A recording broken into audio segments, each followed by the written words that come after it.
Hello, hello, hello. It is so good to be back with you guys, so check it. This is going to be a really good episode because, well, I feel like they're all good, but I don't know. I'm in a mood today, so I think it's really going to be good. I'm sitting here at my desk, drinking some hot tea from my pretty pink Yeti. My partner bought me this really pretty pink Yeti over the summer for when we went on vacation down the shore, and he specialty picked it, and it's this.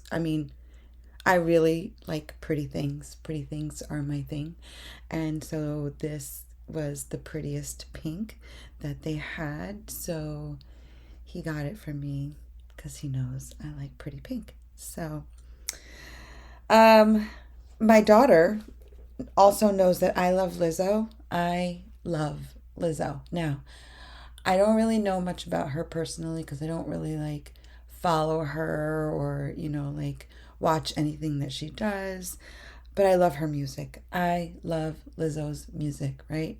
I could jam out to it. So my daughter bought me this Lizzo sticker, stickers that you could possibly put on your laptop or on random things or whatever. So she bought me this really cute Lizzo sticker, not realizing that my mom is almost 43 years old. Maybe she doesn't want to put a Lizzo sticker on her stuff. I don't know. But she bought it for me so that I could put it on my Yeti. I was like, yeah, my partner's never going to have that. And so I told him, she got me this for my Yeti. I showed him the picture. He was like, I forbid it. But pretty things bring me joy, and Lizzo brings me joy. And today we are talking about joy.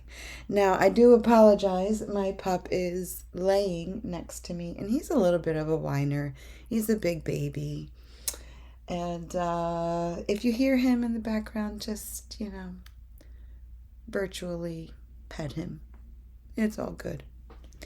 So, yeah, we're talking about joy today, and I feel like this is a really important topic because we're living in a time where people are suffering from depression and anxiety.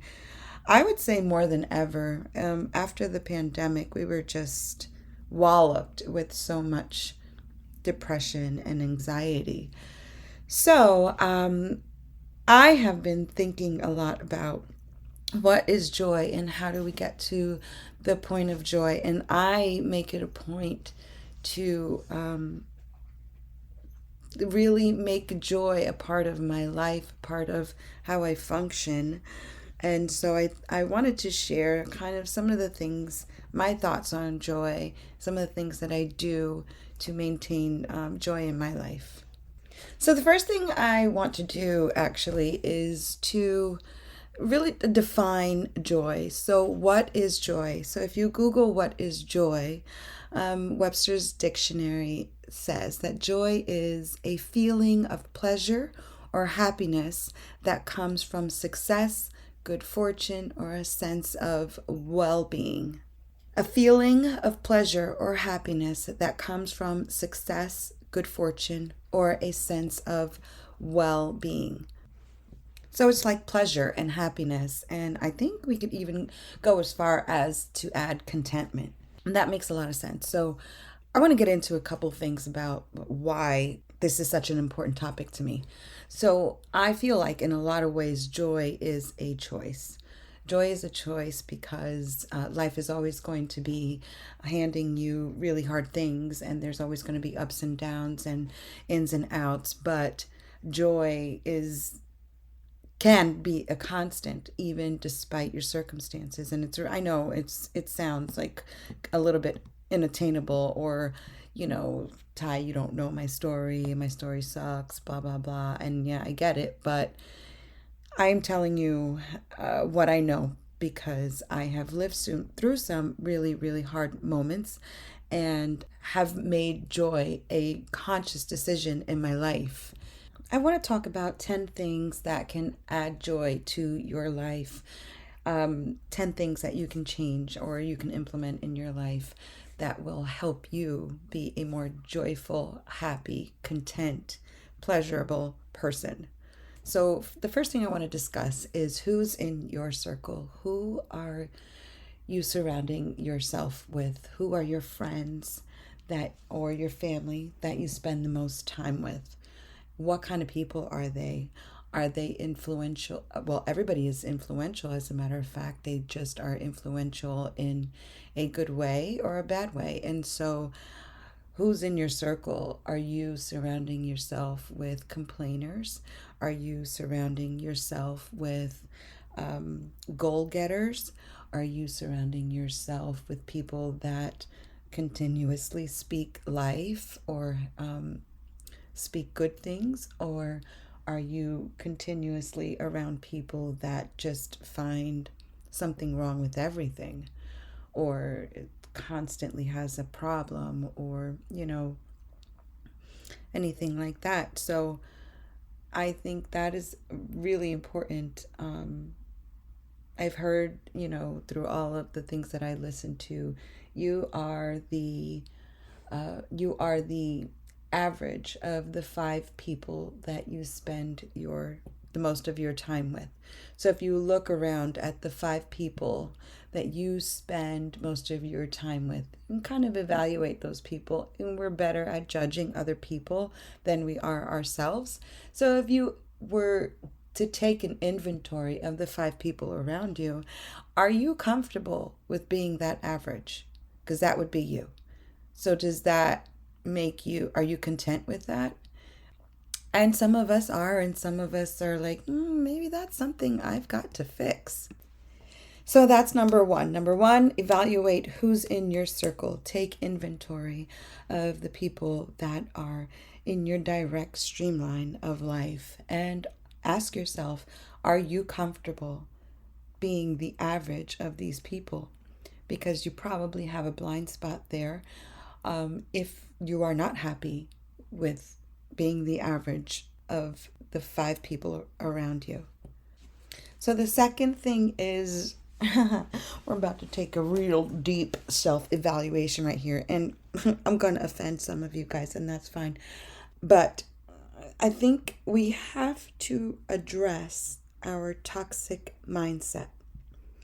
And we have to get real with ourselves. Are we a negative Nancy? Are we constant complainers? Are we people that are constantly feeling sorry for ourselves? Are we the kind of person where if somebody tells you a story, something bad that happened to them, then you're going to one up them with something worse that happened to you?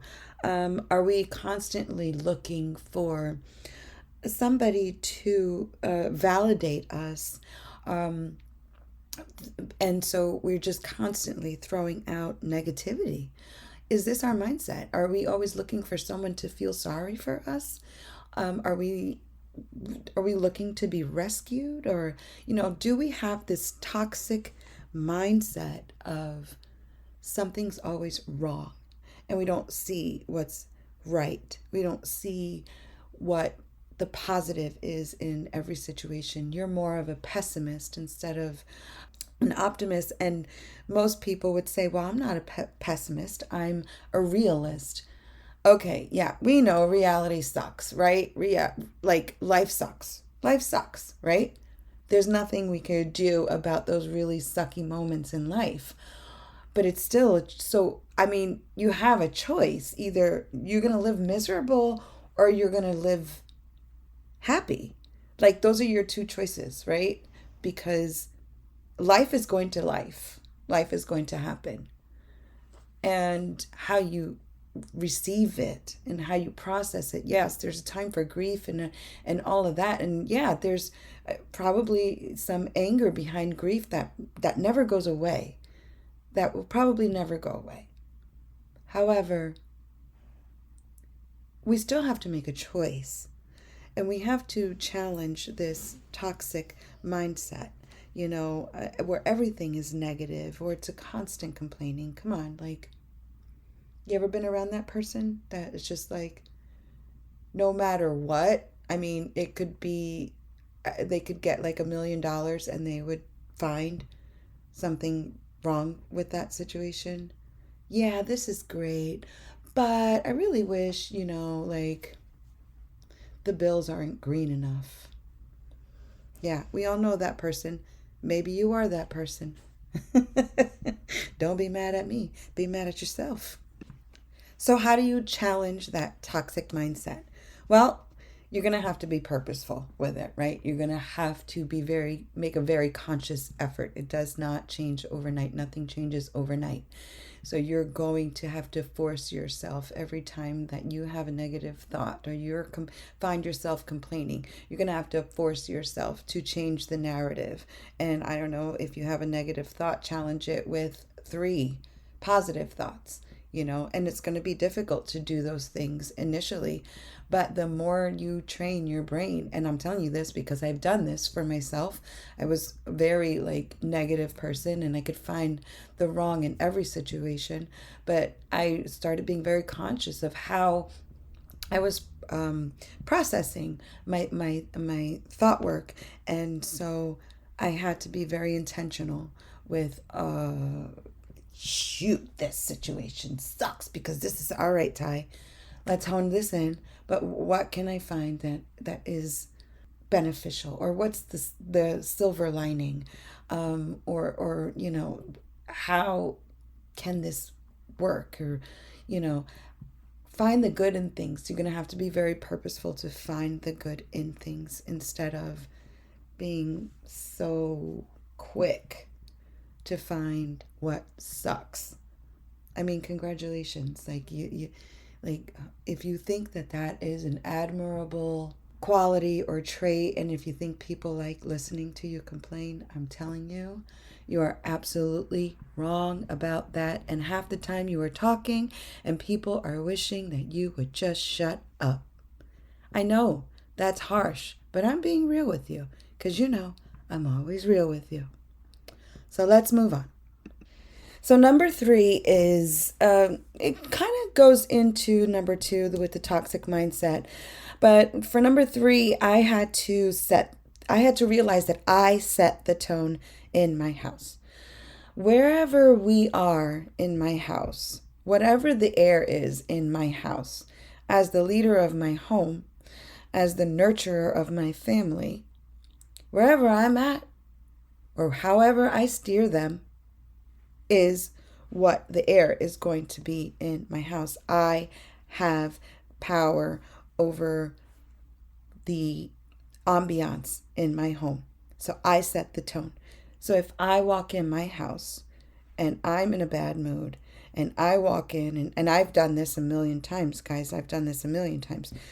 This is not in the right place. This is dirty. Why is your sock here? Why is your hat there? Why is this glass here? Oh, nobody does nothing. Blah, blah, blah, blah, blah, blah, blah. We just like spew. And so now what happens is everybody else in the house gets in a mood, right? Oh, here's mom. Mom's in the mood again, and so that what happens, it just tailspins. And so now I piss off this kid and I piss off that kid and I piss, and then they start bickering amongst each other, and it just goes on and on and on. So I have to be very conscious about the fact that I set the tone in my house. So if I want to come home to a peaceful home, then maybe I do some things in the car by myself before I go home. Maybe I'm listening to some music that calms me down, whether, that's, if you're a Christian, whether that's like worship music, or if it's like meditation music, or if it's classical music, or just something that takes you to a peaceful place. Or if it's, like me, sometimes if it's Lizzo and she just puts you in a mood, and you walk in the house and you're like, yeah, it is a good day. Let's do this. Let's make dinner. And that really sets the tone. And you walk in and your kids will be like, what? Who is this person? Or, you know, I think the other day I woke up and I was in a really, really good mood when I woke up that morning. And my daughter, she's getting ready for school or whatever. And she's like, "You're really funny this morning." And you know what? I took that as such a compliment because I remember days where I was up in the morning and I was like screaming at them, "Get up, get up, get up. You gotta get ready. You gotta eat breakfast. We're gonna be late." You know, all the things. And I sent my kids to school in that that mind frame.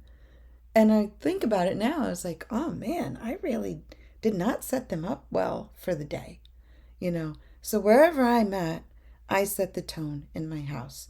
Even if I have a kid who is going out of control, or, you know, he's in a pissy mood, and, you know, I have to be very conscious about not allowing him to take me there and then draw the whole house down, right? So, kind of intertwines with that toxic mindset of combating your negative mindsets, which takes us right into number 4, which is being grateful. Being grateful is such an attribute to joy. And I don't think that we are as grateful for the things that we have. You know, I always tell myself, there are people who wish they had your life.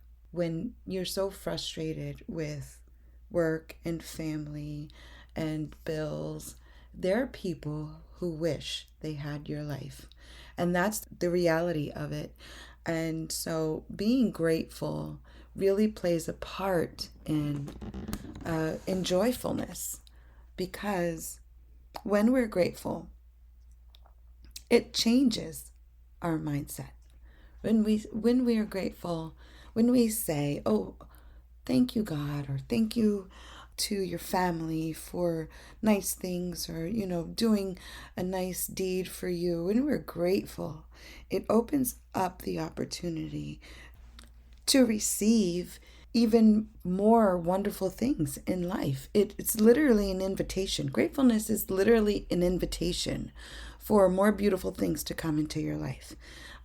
When we're complaining about the things that we have, or the, you know, our struggles, we are creating a wall, a barrier from being able to move forward in that situation.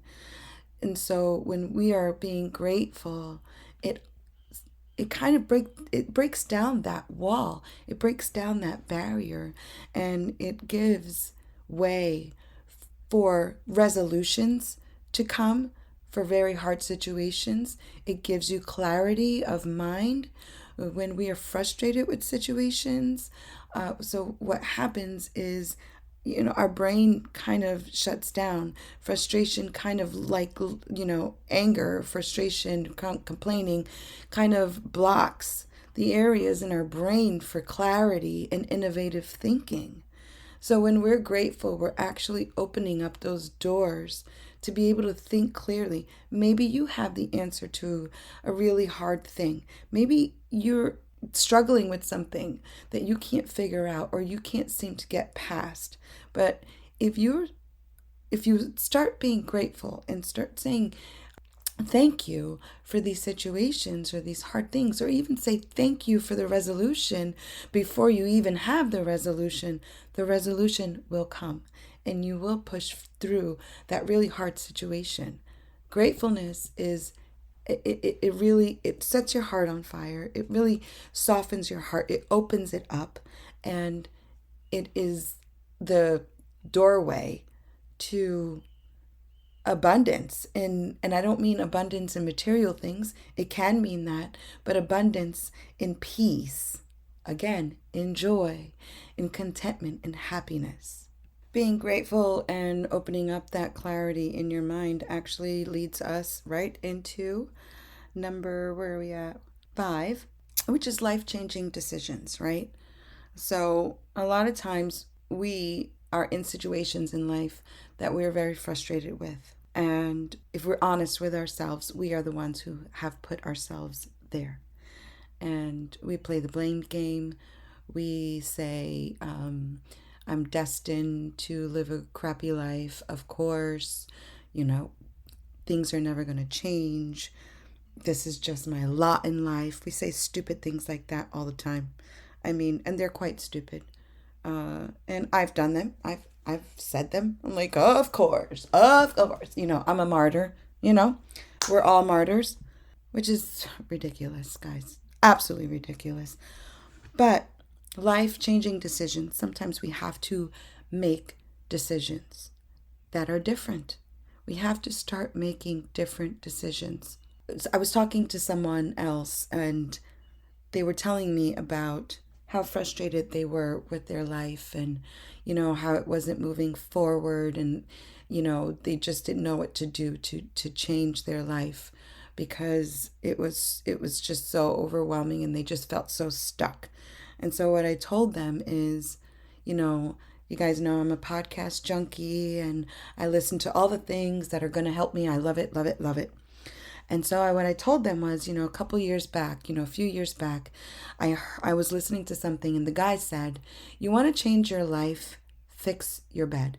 Now, I was a super messy person for the majority of my life. Now, I don't like things out of place at all for the most part, but I was a very messy person, very chaotic person. And so my bed was not made every day. But the guy said, if you want to change your life, fix your bed. And I said, man, that is some really great, doable advice. So that's what I started doing. I started fixing my bed. And this one little change kind of took route into other little things. And so because my bed was fixed, I wanted that fixed. And so because that was fixed, I wanted this fixed. And then, and then it spread out into my home. And then it spread out into the way I handled my finances. So, sometimes we see life and it's this huge, big bucket of frustration. However, you can't change all of that in one night.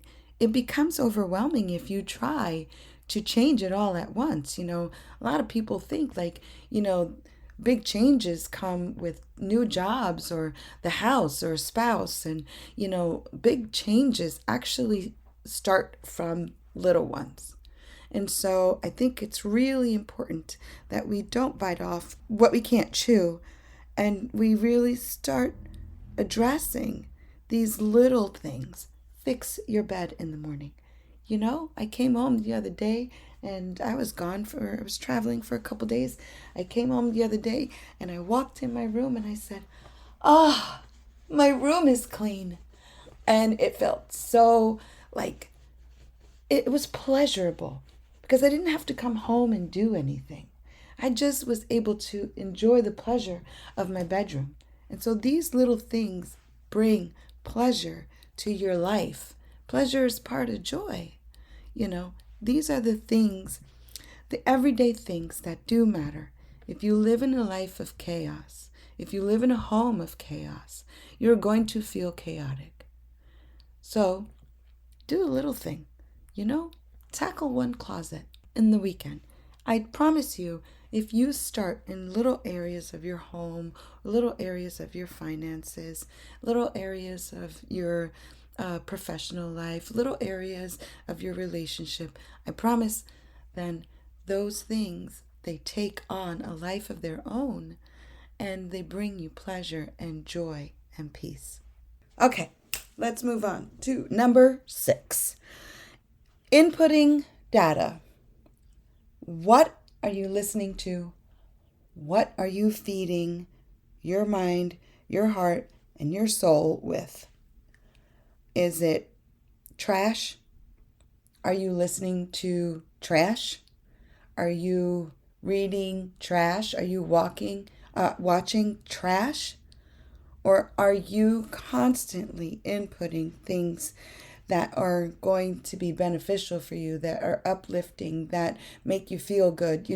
I personally am very cautious with the movies that I watch. It has nothing to do with religion. I know you guys know that I'm a Christian, but it really has nothing to do with religion. It has everything to do with I just don't like putting garbage in my heart. So I'm very careful about the movies that I watch and the emotional toll that it's going to take on me. So when I feel like I'm coming down with something, maybe sometimes I feel like I might be getting sick, or I might be feeling sad, or I might just be exhausted, I'll watch something funny. I will literally watch something that is funny because laughter is good for the soul, it's good for the body, it's good for the mind.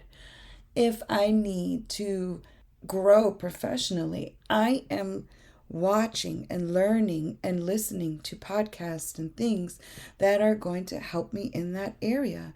If I know I need to grow in a specific area, I am intentional about going and finding the resources for that and not wasting my time watching crap on TV, wasting my time watching reality shows of people fighting over men or money or shoes, or it's ridiculous.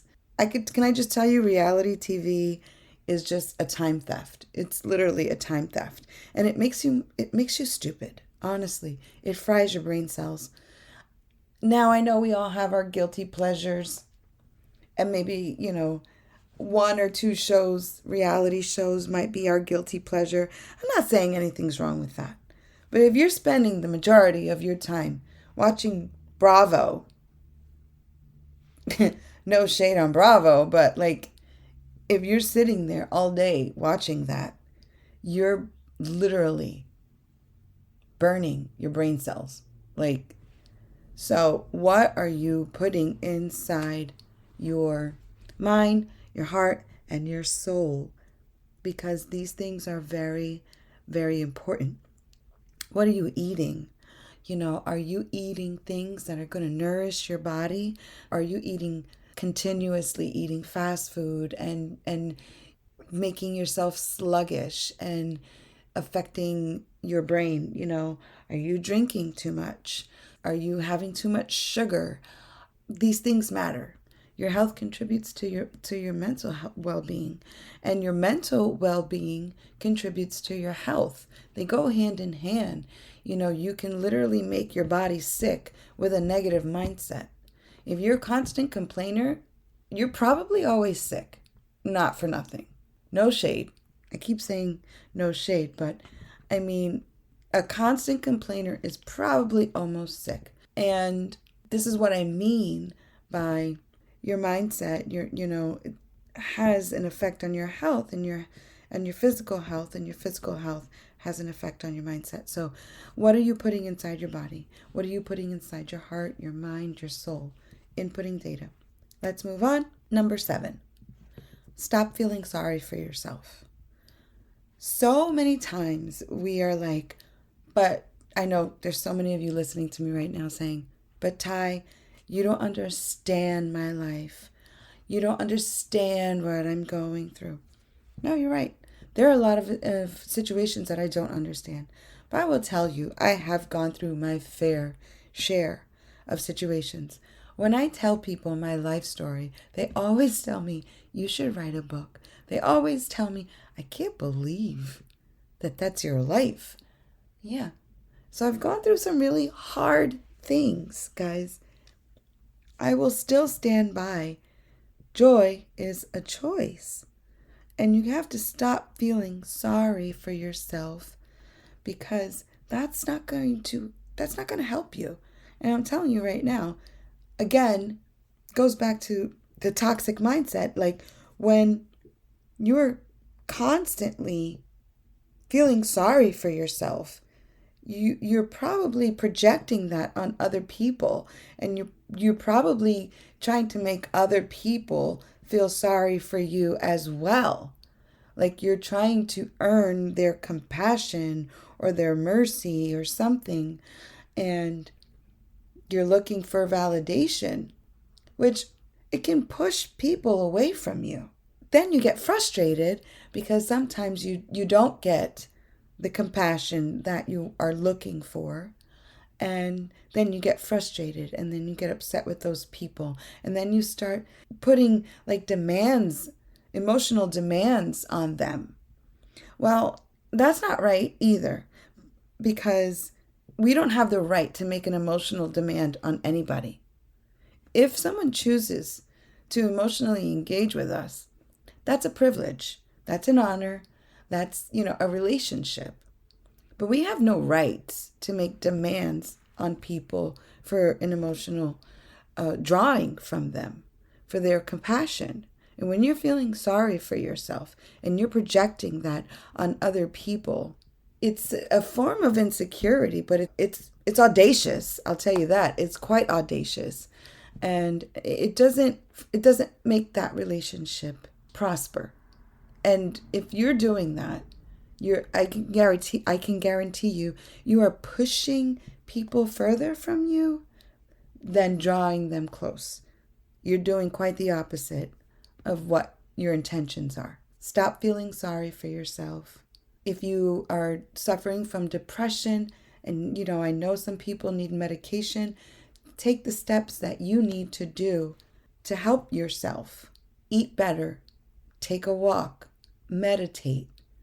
But projecting your need for attention by feeling sorry for yourself on other people, it's not going to work out well for you. You're pushing people away. Okay, number 8. Let's move on. Number 8. Music and dance. So this is actually one of my favorite ways to bring joy into my life. You will very much find me all the time listening to music, dancing. My partner said that he is not of my ethnicity, and we'll just leave that right there. So, you know how us Spanish women, we get down, we clean the house, we turn on the salsa, we're moving, it's early, the house is jumping and pumping, and he's not used to that. So, a couple Christmases ago, he got me AirPods so that I could do all those things without disturbing him. But music and dance are such a part of joy, and it goes back to what I was telling you about Lizzo. Like, Lizzo pumps me up. She's my gym partner. She just gives me so much good energy because her message is just so like, man, she's just so inspirational. Like, she just makes people feel good about themselves. And so music and dance is a way that, you can implement joy, pump the music, like, be 21 again. Or if you're not 21 yet, then, be you. But be young and enjoy dance and music, because it just, I tell you, sometimes I go out on my deck at night. When the house shuts down, I like to sit out on my deck at night and just unwind.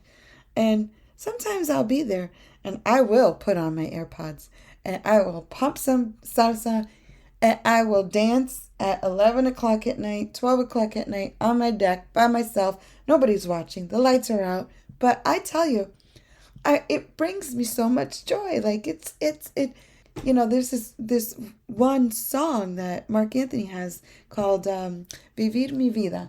And it talks about, I'm going to live, I'm going to dance, I'm going to live my life, indulge in music and dance. Yeah, it really does bring joy. And so, number 9 is enjoy your time. Enjoy your time. Do what you enjoy. Whether that is that you enjoy cooking, whether it's in that you enjoy reading, whether it's you enjoy going out on the town, a night with your friends or your partner.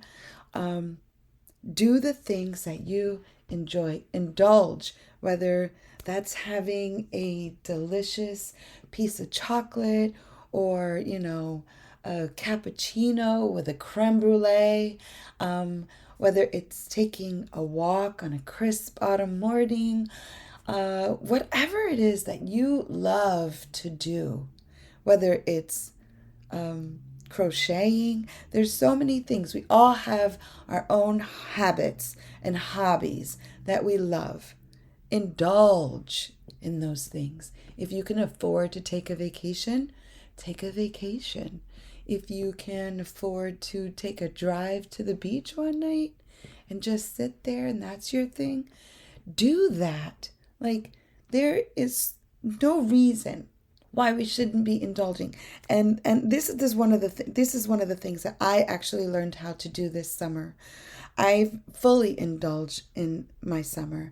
I had a great summer. I probably have been to about 5 Yankee games this season, and it's indulgent. I mean, I know it doesn't mean anything. On the grand scheme of life, yes, there's a lot of money in sports, and I get that and all the thing.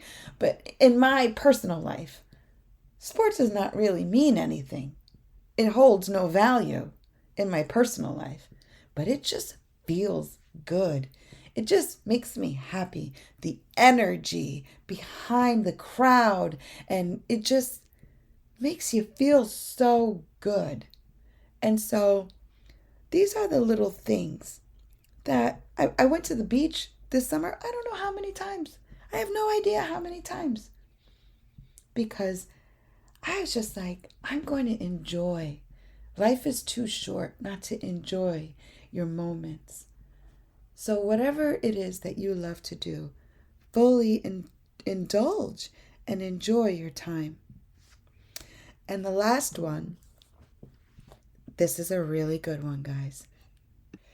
And this is something that is, again, I could tell you about all these things because these are the things that I have experienced in my life and have had to work through. But this last one is a really good one, and it is relieve yourself of stress. Clean your house, pay your bills. Clean your house, pay your bills. When your life is in a state of chaos, when your house is messy, when your bills are all over the place, you have this chaos, this never-ending chaos that goes nowhere in your head. And you live in this chaos. And it's stressful. You can't have joy if you're under constant stress.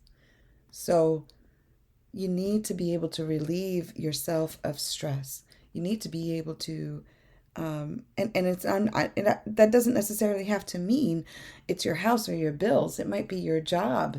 It might be your business.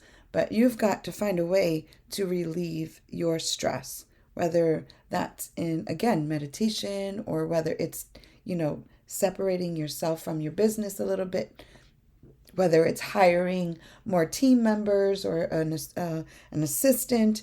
Relieve yourself of stress.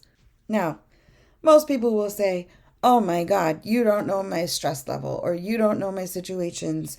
There's no way that I could relieve that. I will tell you this. I spent the last 2 years, my mother almost died, my grandfather died, my aunt died, one of my kids went through a severe depression. Most of my kids went through a severe depression. I started 2 businesses, and my partner also started businesses. And so my life has just been one big stress ball the last couple years, okay? I'm telling you what I know.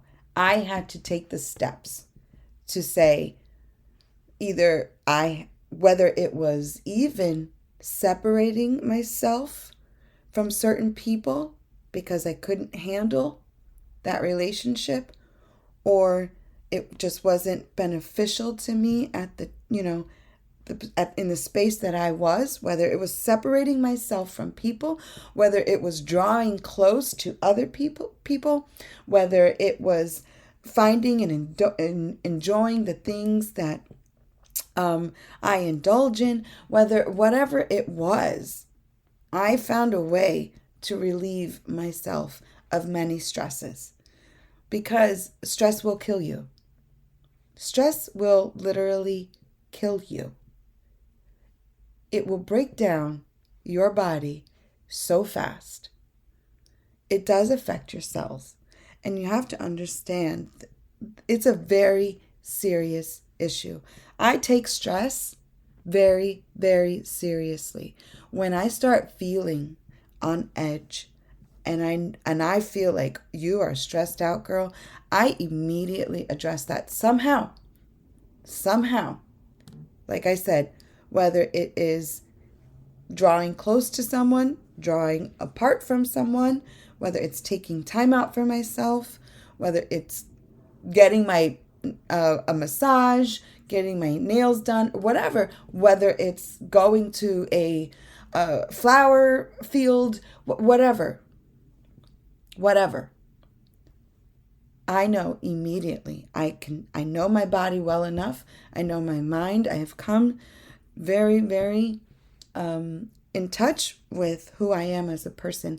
And so I know when things are starting to set in. And I know immediately you have to address this because you're going to go down a tailspin. And you can't afford to do that.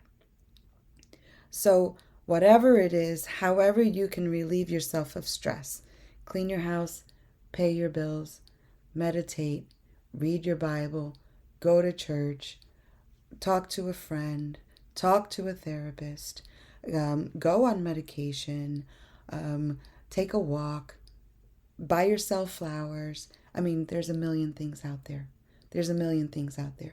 So there's not really an excuse of why you can't manage your stress. Now, you can come up with an excuse if you want to, because you're the one who's going to have to live with it anyway.